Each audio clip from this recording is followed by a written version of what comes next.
Hey everyone. So I've had a few people asking about what I've used for these tubs. So I'm going to give a very quick run through of these shrimp breeding tubs to see, so you can get an idea of what's involved. Super cheap, super simple. I've got one that's got red cherry shrimp in, one that's I've actually got assassin snails in, but I might actually put another type of shrimp in as well. Yeah, as when the time comes. They're about a 20-ish litre tub. I haven't filled them all the way up just because they're on this really shonky plastic trestle table. I don't think it'll take too much weight.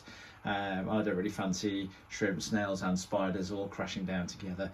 So anyway, this is what they comprise of. So they are basic sort of plastic storage tubs.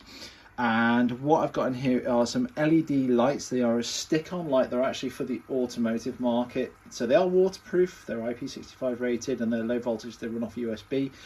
They connect to your phone. You have an app on your phone and there's a timer. You can select the colour and all sorts of stuff. So I have these on a 12-hour photo period. And this white light, I ditched the red. I was running red, but to be honest, it just looked weird. And I couldn't really see anything in the tank. Definitely couldn't see the red shrimps. So these stick on as well. So you don't have to buy super expensive aquarium stuff. These were about £15. It's probably about the same in dollars at the moment, the way things are going. They just stick on directly onto the plastic there. And you know, these things don't even really need extra light. It's more so that we can see stuff in there, to be honest. If I was growing plants, maybe I'd want more light in there, or maybe run the red light, which is good, you know, better for photosynthesis. But as it is, it's just really for viewing. You know, they get plenty of sunlight, to be honest, during the day. I wouldn't have to run a light really if I didn't want to. So those just go in through the little holes for the clips there. I've used to just route the wires out.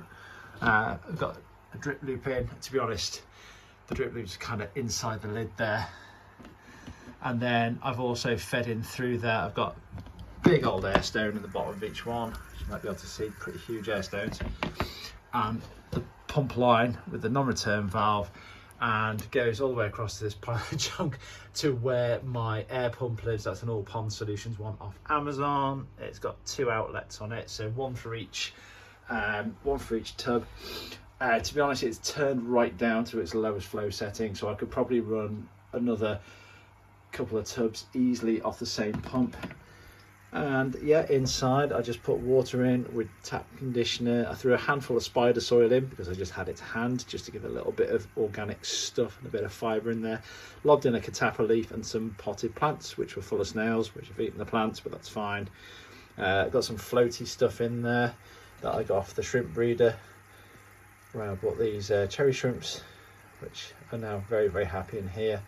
And there's a garlic bulb taped to the side in that one.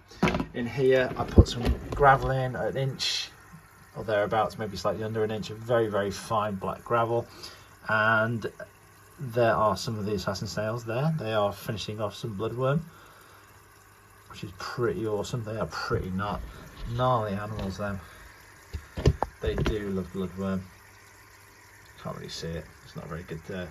There's a rogue bloodworm. They do move around a little bit. They kind of make their way, kind of half burrow into the soil, which is dead funny then. There's one over there because the assassin snails then just jump on them because they can't move as fast as the snails.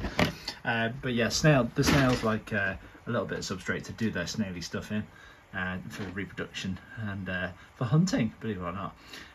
So for the assassin snails to be happy enough to breed, there's another one there. There has to be a bit of substrate.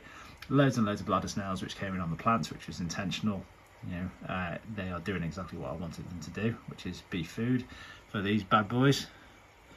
And yeah, I mean, to be honest, I'm just going to leave these to do what they do. But there you go. So I mean, the whole thing, all told, even with the air pump, probably cost me less than 25 quid. You can't buy a little glass box for that. And there's a whole lot of water and a whole lot of fun. The tubs are actually a pack of 4, so I've got 2 more of those. So I might, when I get a stronger table, which will probably happen with my home office move, because I'm upstairs at the moment, I'm going to be moving downstairs where I've got a bit more space. I might get the other 2 tubs up and running as well, and try and get some other stuff going. So there you go. That's how I put together my shrimp and snail breeding tubs.